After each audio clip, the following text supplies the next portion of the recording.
The views and opinions expressed on Unlock Your Wealth Radio are those of the host, guests, and callers only and are not necessarily the views of Unlock Your Wealth Radio, Heather Wagenhalls, or Success Publishing International. More willpower than a barefoot woman at a shoe sale. Able to stretch a single paycheck for an entire month. Makes money concepts easier than third grade math. Introducing your purveyor of prosperity, Heather Wagenhall. Work all day, stress all night. Take your mind off your money and focus on your life. Money don't matter or the stuff it bought. It's the way you think, not what you've got, yeah. Unlock Your Wealth Radio starts now. Get your money mind right. Get your money mind right here each and every Friday at 9 a.m. Pacific. Thank you for stopping by. I am your purveyor of prosperity, Heather Wagenhalls, flanked by the maestro of Moolah, Michael Terry. Hey, folks. And we are going to help you get your money mind right on today's show. But first, I would like to share with you a little bit about this show's sponsor, Audible.com. If you have a litany of business books that you've just been dying to read, personal development books that you've been dying to read, or like me, a big fan of spy novels, mysteries, and thrillers, have you ever thought of audiobooks as a solution? I used to have to commute.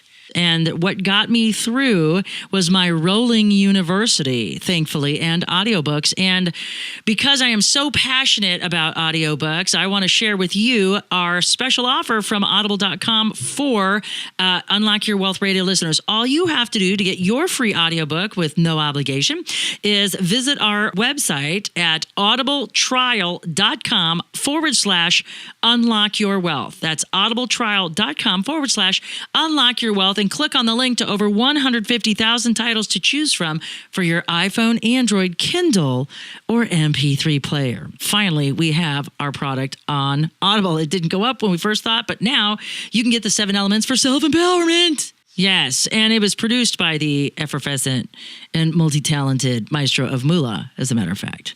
This week's key, Miguel. Take action and make assessment. Yes, sir. If you missed it on Mondays at 9 a.m. Pacific, we do Unlock Your Wealth Live at our Facebook page. Just visit us at facebook.com/Unlock Your Wealth Radio and click on the link to like the page and turn on notifications so you always know every time we do another live broadcast, because guess what? At the end of the key, we can take your questions. If you have a question you want answered, just let me have it. And so many people are starting to really engage in the show page during the show. It's really exciting. I'm super excited about it because it's really great to be able to share practical application of the keys to riches. It's one thing to hear it. Yeah. It's another thing to use it. So this week's key is take action, make assessment. And this is where we move forward and we take that first step toward financial freedom. So tune in to Monday's show at Unlock Your Wealth Live on Facebook at facebook.com/Unlock Your Wealth Radio. We have a great guest, very young, there's a mashup, yup and coming. Yup and coming. Young, up, and coming. It's good, though. Yup and coming. Yup and coming. Yeah, I'm getting lazy. That's my 144 characters version of her introduction. The yup and coming economist, Signè Thomas, will be joining us today talking about her pursuits and forays into economics and finance, what women need to be paying attention to as we go forward. We also have a great moolah word of the day, personal guarantee. Wouldn't you agree? So a lot of people get confused, and since this is a women's centric season and it's also National Financial Literacy Month, it's really critical that we understand what we're getting into, because everybody says entrepreneurship is the way to go. And so what do? We start borrowing money if we don't have it to start a business. And if you don't have business credit, guess what? Your business can't apply for credit. It's this really weird paradox about you can't get credit unless you have credit, and you can't have credit unless you get credit as a business. So without business credit and established track record, likely you're going to be asked for a personal guarantee. And the reason why we do LLCs and we do, some sorts of corporate structure legally is to protect ourselves from liability, financial injury, and loss of the company so it doesn't affect us. But sometimes we've got to take on debt personally, and that's what a personal guarantee is. It's a promise made by you, the entrepreneur, which obligates you to personally repay debts that your company defaults on. And so, it's, if they ask for, you to apply for a loan, you always obviously put in your employer identification number, and it looks just like a social security number. But then you put it in, and then if you don't have business credit established, when they pull that business's credit report, they're going to ask for personal credit. They're going to ask for your social security number. They want to know what social security number that's tied to, also in an effort to keep you from underreporting income too, by the way. And so then your lender will use that number and pull your personal credit, and that becomes a challenge for you when you commingle your personal credit and your business credit. And so I don't recommend personal guarantees. I don't do personal guarantees because I can go fundraise and get some investors instead who are in for the success of the company. If it flops, they know that they're out their cash. But if it succeeds, they win too. And so it would be a better play if you could, especially if it's a small amount of money, like, I would say $50,000 or $100,000. I'd just raise it. I wouldn't bother borrowing it, and then if the company goes bankrupt, now you're still on the hook for that money. Yeah. So that's what you don't want to do. So that's what a personal guarantee is. So that'll kind of screw you up. But we have a great guest. Let's meet Signè Thomas. She is the project director of Common Sense Economics and is known as a strong advocate for economic freedom and veteran at the FSU Stavros Center for the Advancement of Free Enterprise and Economic Education. She enjoys advancing economic freedom through educational program implementation, content development, teaching, event planning, and organizational growth. And she's going to tell us more about what she does coming up right now. Signè, I am so thrilled that you have become a part of Unlock Your Wealth Radio. Yes, I'm so happy to be here. Thanks for having me on your show. Well, in addition to the work that you do, I'm so inspired by your enthusiasm for money and economics and making the world a better place through quality information as a college educator and trainer as it is. Yeah, so I'm happy to be here. Thank you. So it's, what is it like? So you're an educator's educator, correct? Correct. I do that too. I co-teach principles of macro and principles of micro in the honors section at Florida State University.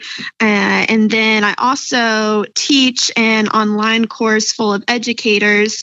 It's a Common Sense Economics for Life course where any educator from across the country and even anywhere in the world can enroll in the online course, and it's free for them to do so. And then that way they can take what they learn in that course, and as long as they successfully complete it by the end of the semester, then we allow them to adopt all of our curriculum for free so that they can use it in their classrooms full of students, whether they teach online or in person or hybrid. We have it already packaged up so they can insert it into their learning management system if they teach online, or they can insert it, in their classroom as a seated package. And then I also teach, the workshops up in Canada for the Canadian educators who are wanting to insert interactive activities and Econ games into their classrooms. So you phrased it particularly. You said common sense economics. What do you mean by common sense economics? Because I always thought economics was common sense.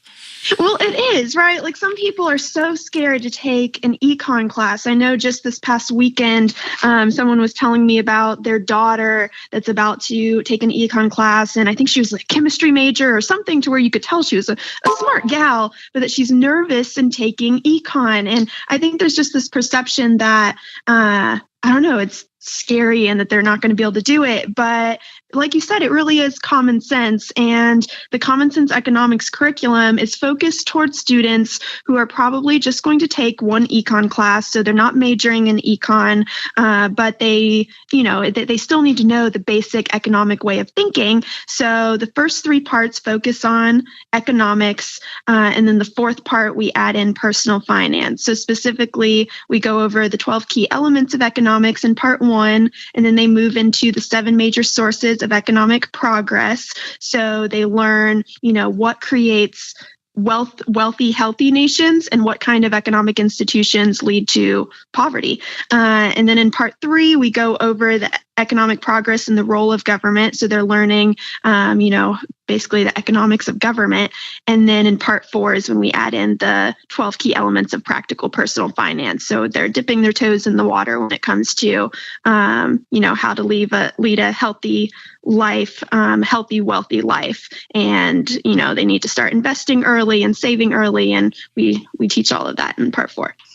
That's so exciting. It's so comprehensive. I didn't realize to the extent that you guys had that covered, and that's really exciting to know. What's curious for me, and I'd love to get your feedback on this, is that studies have shown that women graduate from college at every degree level much more than their siblings or male counterparts. And like in some areas, it's 2 to 1 from the associate's degree all the way up to doctoral level programs. Women lead every level of college graduation statistics. Yet women still seem to be struggling with economics and personal finance. What do you think that disconnect is? Well, at FSU specifically, I would say, yes, women are not only graduating at higher rates. I looked up a few statistics, and the way they do graduation rates is that they look at it at 150% of the time it normally takes one to graduate. So they're looking at 6-year graduation rates instead of 4-year.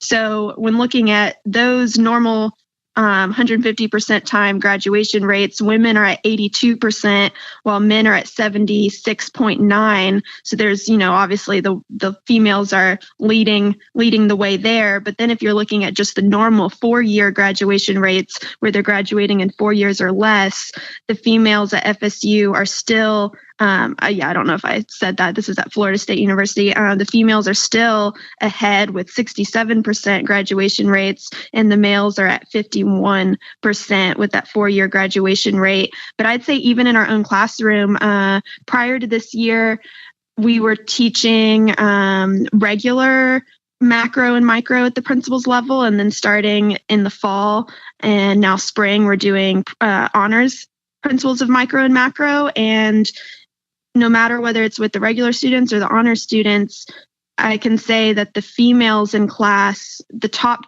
couple students always tend to be females. And then, there's males that are earning A's as well, but those top few that are very conscientious, and you can tell that they come to office hours and they're really concerned about doing well. Those top few who are earning near 100% tend to be the females in class. What do you think drives that behavior for women to win and at such a level or degree that they're outpacing their male counterparts? I would say maybe it's being conscientious and type A. I'm sure there's psychology studies out there that I've not read that perhaps show that women are more likely to be type A. I'm not sure. I know I was always very type A going through school from a very early level all the way through high school and college. So I can definitely relate to that. I think you mentioned a second ago that even though the women are, doing really well in class and their graduation rates are higher, in the field of economics specifically, there are more men in the classroom. There are more males in the econ classes. So, and that I would say is accurate at FSU as well. There being more males. I know in my master's program, especially, there might have been, I can't remember. There were less than 20 of us in the program, but definitely the majority were males in the master's program in economics. You are listening to Signè Thomas on Unlock Your Wealth Radio. This segment is sponsored in part by KeepMyID.org, the only service that actually prevents identity theft. All others are just monitoring services. Put your credit on lockdown with their special offer for Unlock Your Wealth Radio listeners by visiting our website at unlockyourwealthradio.com/KeepMyID and click on the link to start protecting your financial future right now. Well, that's really interesting. What do you think? Because what are the trends that you're seeing with women in economics education? So it's still male dominated, but that could be that, maybe because women are choosing more creative stuff. What are the trends that you're seeing? Because, obviously you and I are on the same page because I loved economics so much that was one of my majors when I was in college. And clearly you're excelling in this thing. What do you think it is that makes, women not excel in economics and personal finance? Or what is it that's... I believe once they're in the classrooms, at least, what I've been seeing when we're teaching our principals level, whether with the regular students or the honor students, once they're in the classroom, the females do really well. I think maybe the reason we're not seeing as many taking the classes or entering into the major is maybe they're too scared to take that step to take the class in the first place. Or maybe their interests just don't align. Maybe, like you said, they think they have a more creative mind and they consider economics to be all numbers, which it's not all numbers. They should still learn the basic economic way of thinking and basic personal finance, even if they don't intend on, majoring in it, just because that'll help them in life. It'll help them in making good decisions and considering the opportunity cost of their actions. And, they're going to need to know personal finance no matter what degree they get. So yeah, I remember what inspired me was everybody, hated this one teacher, Miss Cameron, that taught economics as a senior. And because I was blood drive chairman for 3 years, she totally hated me because I took time out of her class to speak to her students, which she felt was very precious. And then on top of that, she... kids would get out of her class to go donate blood when I was blood drive chairman. So I was scared because I didn't want the evil Miss Cameron to be my teacher. So I had to go pay, beg, borrow, steal so I could be part of the little clique of the football players and cheerleaders to be able to take from Doc Holliday, who was the football coach. But that was probably the greatest thing I could have ever done because he demystified economics. And he taught, this is the one thing that sticks with me, diminishing marginal utility. And the way he described it is, even though you're all underage, if you were of age and went to a party and you had that first beer, it was icy cold and tasted so good. And then you had that second beer and it tasted good, but not nearly as good as the first. And by the fifth beer, you're throwing up. It's great that he was adding in that example for you all to be able to relate to. And having a good econ teacher, econ professor, that really does make all the difference because it's one thing to lecture and talk to students versus getting them involved and having, say, like an interactive activity in your classroom. One thing that we do in whether it's the FSU classroom or up in Canada at the workshops with the Fraser Institute to teach diminishing marginal utility is a banana eating contest or a chocolate eating contest. You could really insert whatever food you want to, but you have a couple of students volunteer and then they rank their marginal utility with each chocolate eaten or each banana eaten. And to begin with, they're rating it really well. And then by the end, it's near zero because they're, 10 bananas in, they're really full and it's not gonna be doing so well. They're like, yeah, if I never see another banana, it'll be too soon. Right.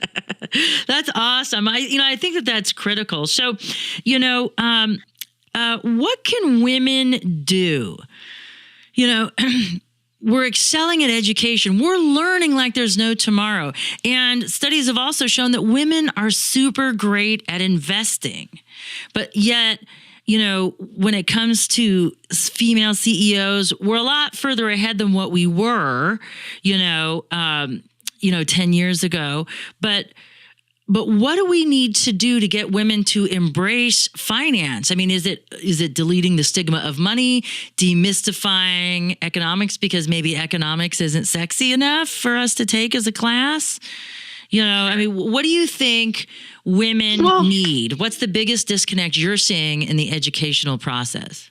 Well, when it comes to investing in general, I wouldn't say it's even just a problem with females. I'd say all of our, not only students, but our population as a whole doesn't tend, people in America on average, don't tend to know much about investing in the stock market. Obviously there's some out there that are doing it and doing very well, but some are too afraid to start. They might not understand the importance of starting to save early, and then with that, they're then not investing those savings. And if they just understood the power of compound interest, I think they'd be more likely to get started early. But someone needs to visually show them that. Like, I know I'm a very visual learner. And when you pop on any number of websites, like say you're going to the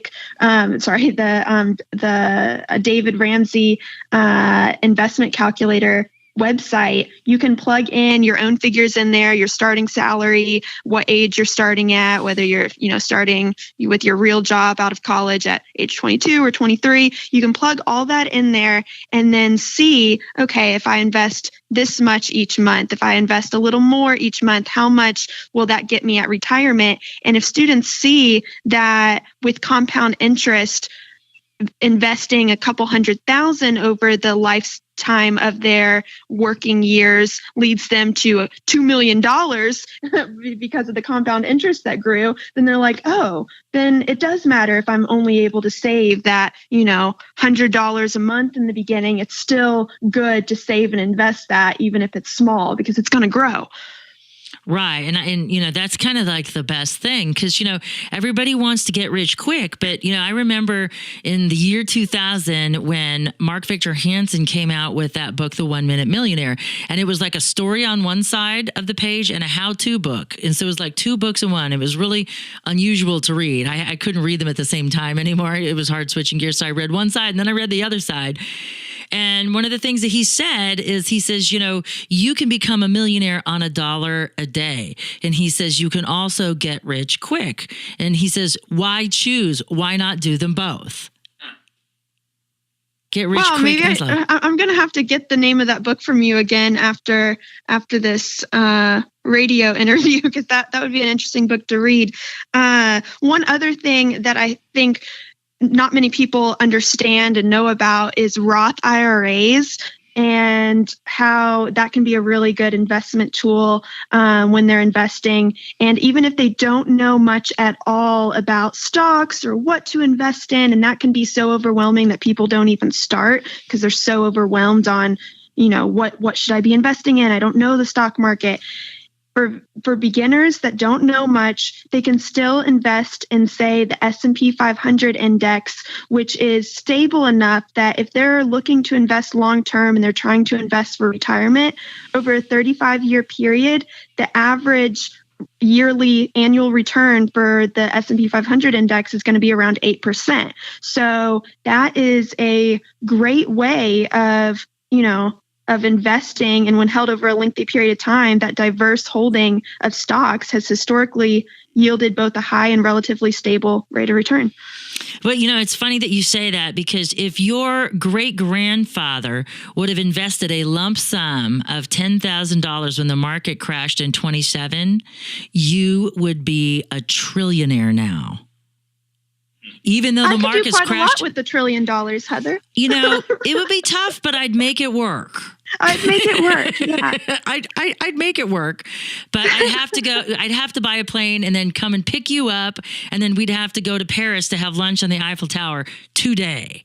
So it's got to be a really fast jet, which means it's really expensive. So that's why I'm saying I could make it work, but I don't know if $1 trillion would last me.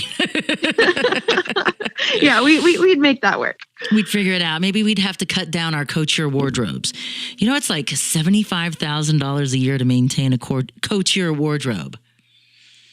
That's it. Yeah, I don't do that.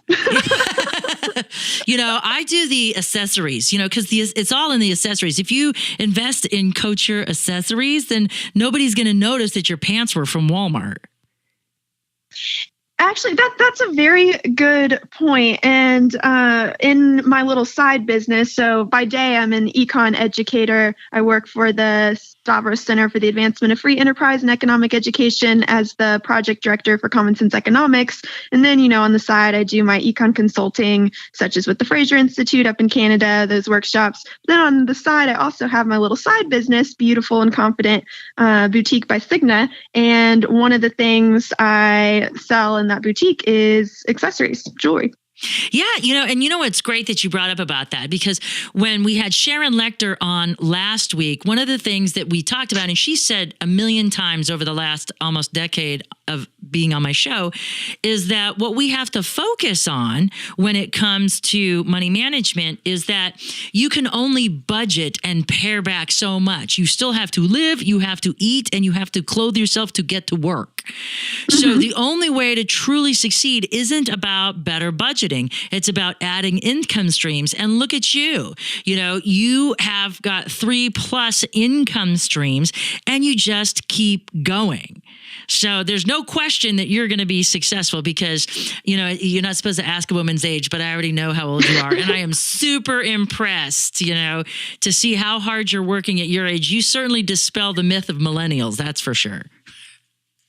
Oh, well, thank you. Thank you very much for that compliment. I would say it is very important for people to be thinking about additional income streams. Even if you have a full-time job, that's fine. I have a full-time job, but you can still be doing your little side hustle on the side, but do it in whatever you're passionate in. So I love helping ladies gain their style, feel confident, feel beautiful in the skin that they're in. And if I can do that by helping them accessorize their wardrobe so that they feel confident getting ready in the beginning of the day, and help them with better skincare and cosmetics, smudge-proof lip colors so that they feel confident when going into that interview or whatever it is, then I have fun doing that. And then if I can get a little bit of supplementary income while I'm doing it, then great.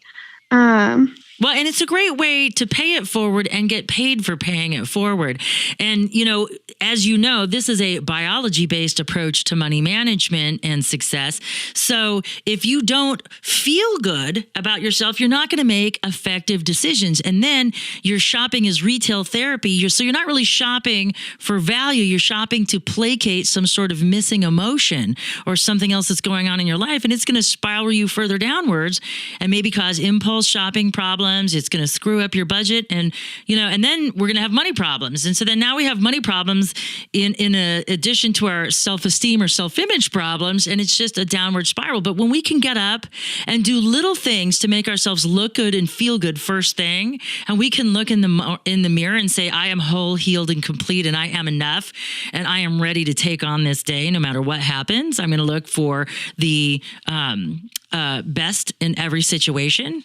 And that's what really matters. And that's what really makes women succeed. And it's great to see that even though you have a full-time job and a part-time job as a consultant for, a side hustle, you've still chosen to pursue the path of financial freedom by adding yet another income freedom. stream. That is such a key term. Yes, absolutely. Yeah. So, well, it's been so great having you on the show. If folks want to learn more about what you do, whether it's the economics that you're teaching, if you're an educator and are interested in bringing some common sense economics to your students, or if you just want to feel good and look good about yourself so you can start your day in a better way, how can folks find you, Signe?